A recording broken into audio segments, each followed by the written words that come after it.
So we have seen shell or terminal.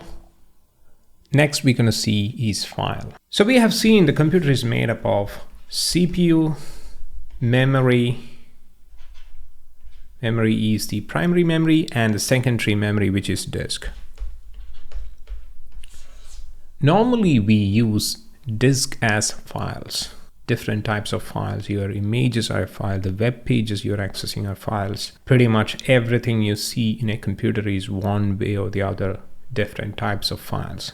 Every software piece, every data, everything is a file. And the program we are going to write, the Python programs, they are also files. They are a special type of files called text files. We will see them shortly. We use file browser in Windows to browse the file. Most of you have used it.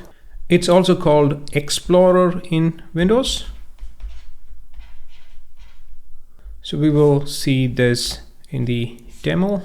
So Explorer is nothing but in Windows or in Mac. Every operating system has Explorer one way or the other. In Windows, the Explorer is nothing but when you go here and the File Explorer, this is where you navigate to the file system, So this particular machine has a C drive and these are the different files. So we will be seeing the files of the programs we're going to develop, just like we will be using the shell or the CMD to execute our first application.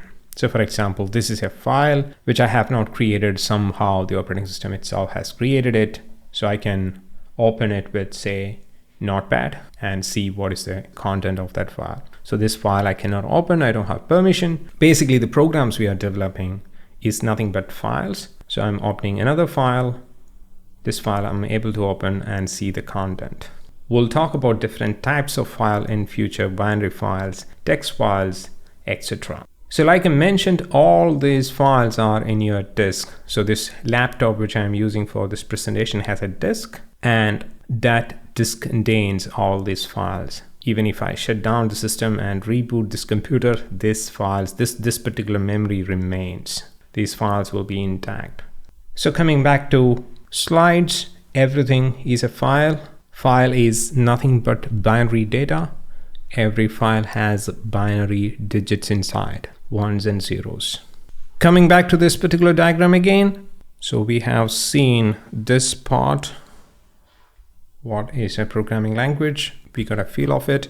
And we looked at this part as well, the operating system, the OS.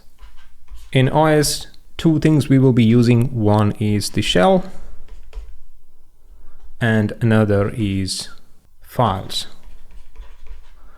Two things we will be utilizing for this particular programming actions, different occasions. We will be using shell as well as files. Shell we will be using to execute the program we are creating, and the programs we are creating are nothing but files.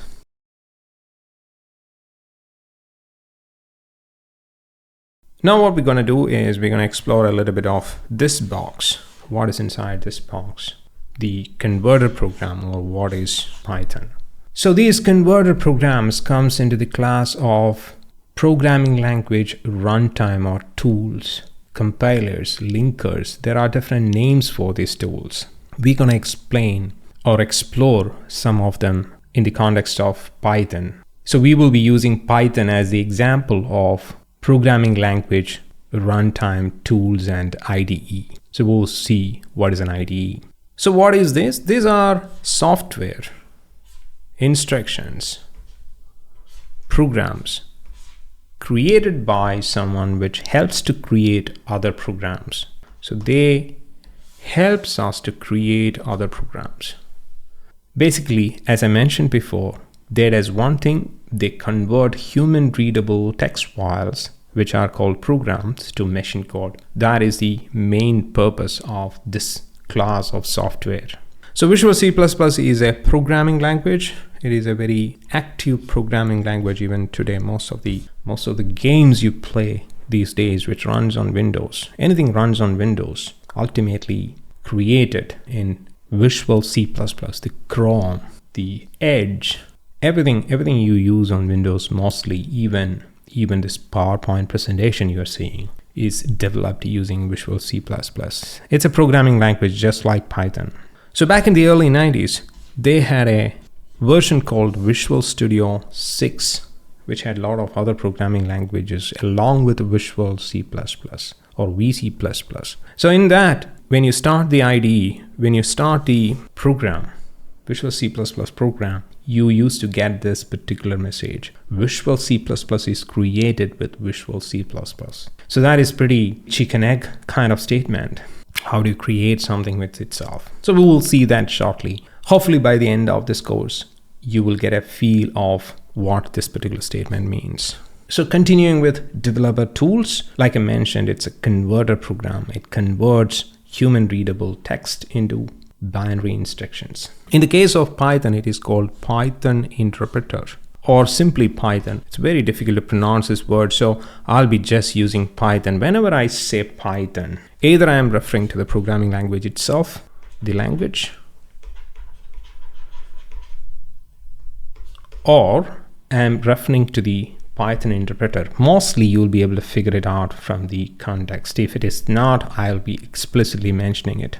Before we get into the theory or anything else, what we are going to do is we're going to download and install this particular software. Just like any other software, you install Chrome, you might have installed Firefox, a lot of other tools in Windows and Mac and everything. Just installing an app from the App Store. Simple as that. So what I'm going to do is I'm going to download Python in this machine right now.